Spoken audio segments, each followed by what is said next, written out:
Hey everybody, it's your Featherfan1302 here. Welcome you guys back to another episode of Let's Play Pikmin 2. In the last episode, we read all of Olimar's notes in the Piklopedia. And in this episode, it's Louie's turn. By the way, I should probably mention that to unlock Louie's notes in this game, you need to have collected all 201 treasures. Louie's notes are about cooking and eating this creature.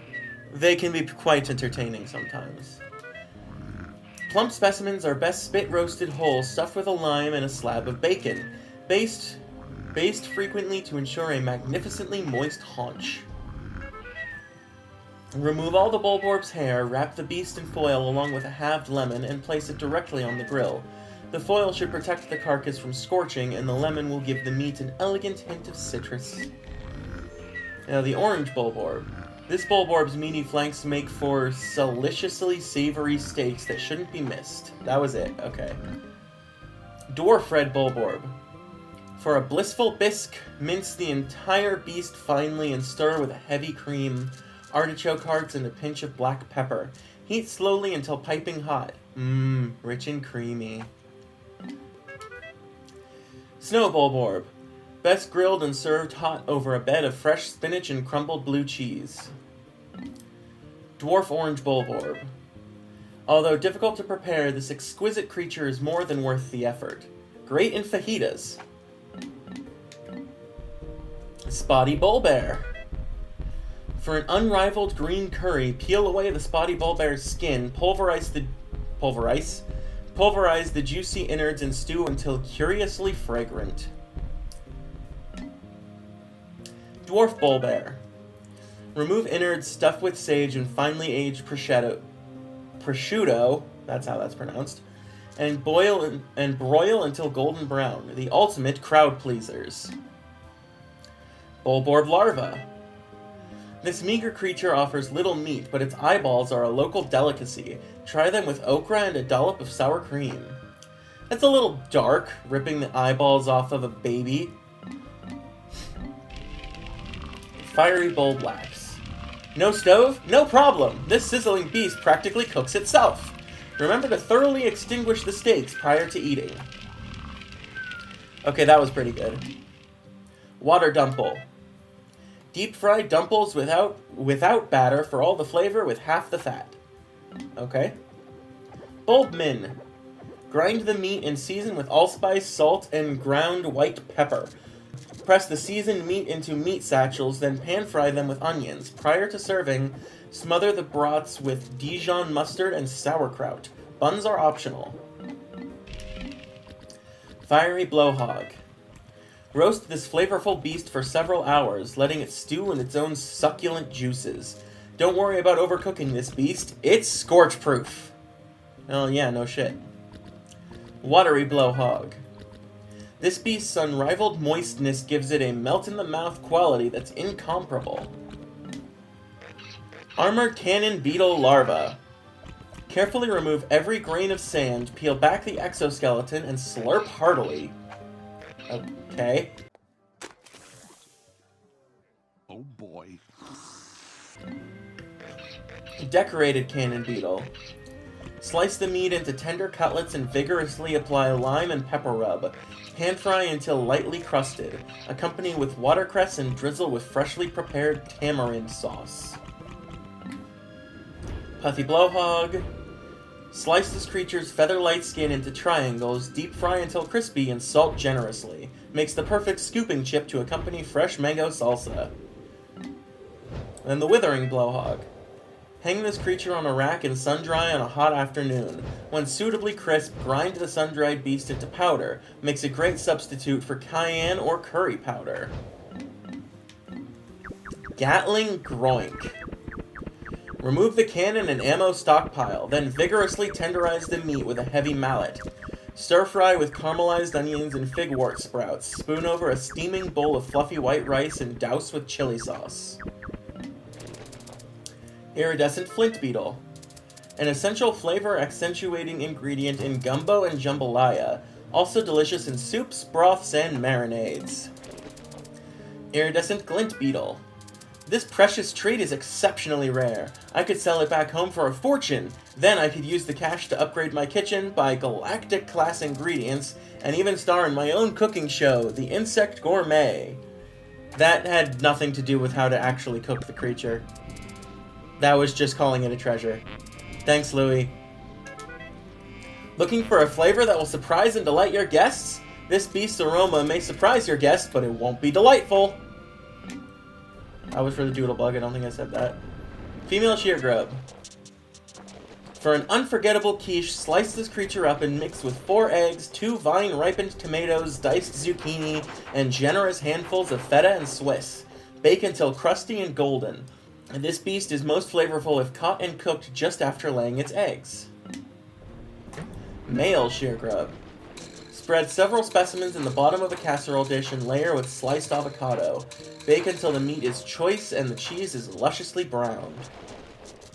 What cheese? You didn't tell us to put cheese in there. You said put the creature on the bottom and layer with avocado. There's no cheese in that. Fucking liar.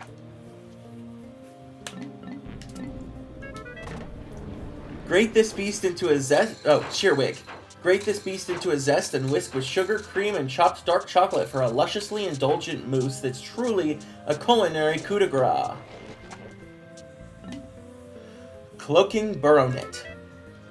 Boil in the shell with a pinch of salt until bright red and serve piping hot with tartar sauce. Okay. The Ravenous Whisker Pillar. Delicious skillet seared or sautéed with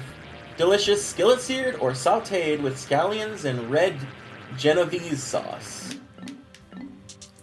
The Anode Beetle. Drain the electrical charge before boiling.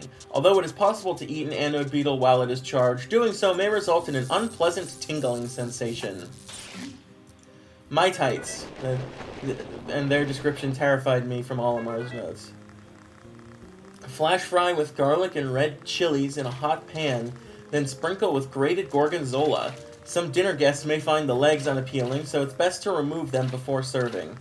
Also, Olimar's notes state that this creature goes out of its way to get eaten, goes out of its way to entice female beings to eat it whole so that it can lay its eggs in their eggs. So, maybe Louie shouldn't be advocating for people to eat it! Anyway. Hermit Crawmad. Shuck from the shell, bake on high heat until crispy, then dip in a pot of melted milk chocolate. Lip-smacking sweet. The Swooping Snitchbug.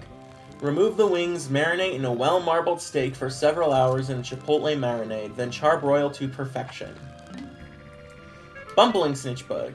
Remove the wings and discard the remainder of the beast. Enjoy the luxurious wafer-thin wings with fine water dumple caviar. Careening Dirigibug. Pull off the balloon-like air sacs, mince the meaty abdomen, and shape it into small cakes. Pan-sear the cakes until crusted, but be careful not to overcook the delicate meat. When ready to serve, garnish the plate with the vibrant air sacs. Even the most discerning dinner guest will be dazzled by the colorful presentation. Antenna Beetle. Extract meat from the exoskeleton and sear on all sides in a hot wok to seal in the flavor. Top the dish off with a splash of spicy peanut sauce. Lesser Spotted Jelly Float. Similar in taste and texture to gelatin, this jiggling mass of jelly can be sculpted into all kinds of creative shapes. As a bonus, it also doubles as a professional-grade hair gel. It's the perfect cool summer treat. The Greater Spotted Jelly Float. Like a fine cheese, the aroma of this fluid floater can be oppressive, but its flavor must be experienced to be believed. Also makes an unforgettable non-dairy spread. We have the Fiery Dweevil. The search for a gourmet, high-protein salad topping alternative to bacon bits is over. Grind the spicy dweevil into tasty micro-chunks and toss them generously over your salad to add instant flair and flavor. The Anode Dweevil. Raw Anode Dweevil makes for an unforgettable sushi treat. But if it is not prepared by an expert hand with extracting precision, consumption could result in a jolting electrical explosion of apocalyptic proportion. That was a lot of words. Caustic Dweevil. Inedible. Effects of consumption include uncontrollable arm flailing and enthusiastic dishwashing. That's one of my favorites. Munge Dweevil. Exposure to even extreme heat doesn't seem to rid this creature of deposits of potent gas. It's probably best for everyone if you avoid eating this hazardous fare. Volatile Dweevil. This scorching species combusts upon contact with the tongue, only edible by the adventurous and asbestos-tongued. Toady Bloister. Hand-sear with herbs and oil until lightly crusted on the outside and rosy on the inside. Complement the savory flavors with a light and buttery cream sauce. Yellow Wollywog. Beer batter and deep fry for a down-home flavor you won't soon forget. Regular Wollywog. Wollywogs are best ground up, shaped into a patty, and flame-broiled on a grill. Slap on tomato slices, lettuce, onions, ketchup, and slide the patty between a sesame seed bun for the ultimate beast burger experience. Wogpole. Wogpoles can be eaten raw, but they're much more flavorful when steamed or grilled. Also heavenly in risotto. Feel free to experiment with this lush ingredient. Lapis Lazuli Candy Pop Bud. This flower's tough texture makes it unsuitable for salads, but its bright blue hue makes a grandiose garnish. Crimson Candy Pop Bud. This spicy flower combusts upon contact with the tongue. Keep fire retardant condiments within arm's reach. Golden Candy Pop Bud. This tart flower's acidic juices can burn a hole through a frying pan. Eating it would be unwised. Not unwise, unwised. Violet Candy Pop Bud. This convenient purple flower secretes a dark, flavorful oil that eliminates the need for salad dressing. Ivory Candy Pop Bud. This elusive flower spoils within seconds of picking, making it unsuitable for cooking. Queen Candy Pop Bud. Eating this flower leads to spectacular, breathtaking indigestion. Creeping Chrysanthemum. When thinly sliced, this predator's sizable bulb makes a stupendous pizza topping. Wait, that's not stupendous. Sumptuous. Sumptuous? I think that's trying to say sumptuous? But I don't know what that means. Okay. Skitterleaf. The superb amalgamation of juicy meat and leafy greens ensures that the skitterleaf will be the new spinach. Unmarked spectralids. Spectralids don't provide a lot of meat, but the exquisitely elegant wings are surprisingly tasty, particularly when expertly prepared with a sweet candied glaze. Honeywisp. Although the eggs are small, the yolk has a distinctly bold and tangy flavor. Try tossing a few in a pan along with your choice of meat and fresh vegetables and cook up a country scramble. Mamuta. Inedible. Tastes like chicken. I don't know how you know it tastes like chicken if it's inedible, but okay. Breadbug. Breadbugs are hardy and nutritious, but also bland and unimaginative. They may be palatable in a pinch, but they hold no true culinary promise. Pellet Posy.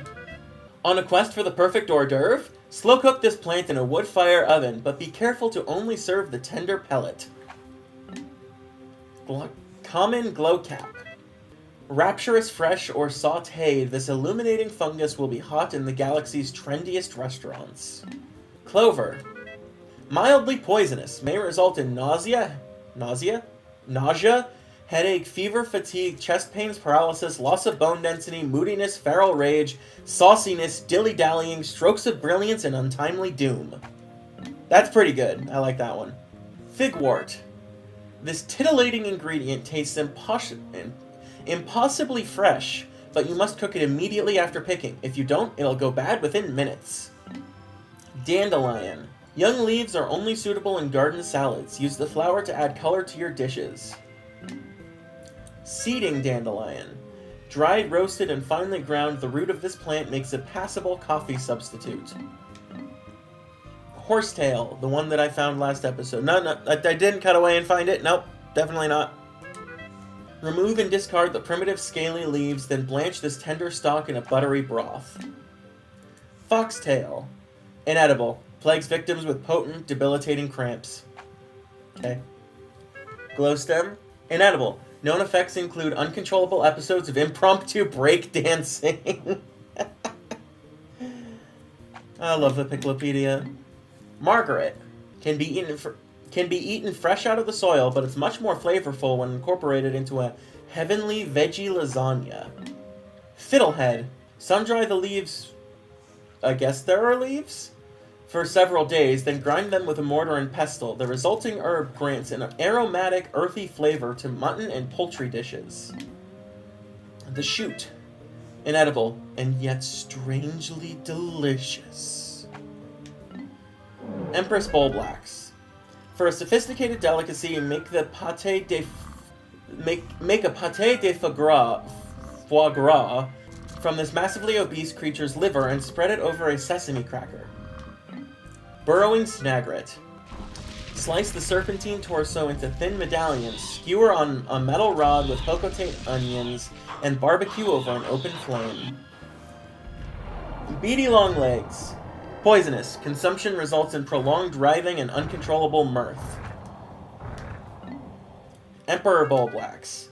To prep the tongue for cooking, marinate in olive oil and chop into cubes. Stir in a pot with carrots, potatoes, and chives. Cover, and simmer over a low heat for several hours. Accompany this mouth-watering rustic stew with a hearty roll. Giant Breadbug. Although cooking this colossal beast yields a mountain of meat, every ounce of it is flavorless. Only suitable for intergalactic all-you-can-eat buffets. Pileated Snagret. You haven't lived until you've tasted a mint-braised Snagret shank. Or if you're feeling especially saucy, stuff a bird with a can of your favorite savory nectar, throw it on the barbecue, and let the juices mingle to make a mean beverage canister Snagret. The Man at Legs. Although the meat is a bit on the metallic side, the oil makes a mouth-watering gravy or lubricative vinaigrette. The Ranging Bloister. The gills are best prepared deep-fried in an herb and breadcrumb batter. Also tasty poached and drenched with fine soy sauce. The Water Wraith. Inedible. Known to cause mass hysteria followed by leg spasms and internal thunderings. The Segmented Crobster. Dessert meats are all the rage on Hocotate when the planet's finest chefs hear about the kind of sorbets, pies, and parfaits you can make with the claw meat on this sweet beast. They'll clamor for every morsel we bring home. The Raging Longlegs. Neither boiling nor baking can diminish this creature's overpowering musky scent, only suitable for serving to unpleasant in-laws. And finally, the Titan Dweevil. Eaten raw, this predator's luxurious legs are bold and full-flavored. What a satisfying crunch! And yeah, Louie's notes were a lot shorter than Holomar's notes. Anyway, that's it. Next time we're gonna go to the treasure hoard and read out everything the ship says about each series of treasures because the game forces that on you to go through the treasure hoard. So I will see you guys for that. Goodbye.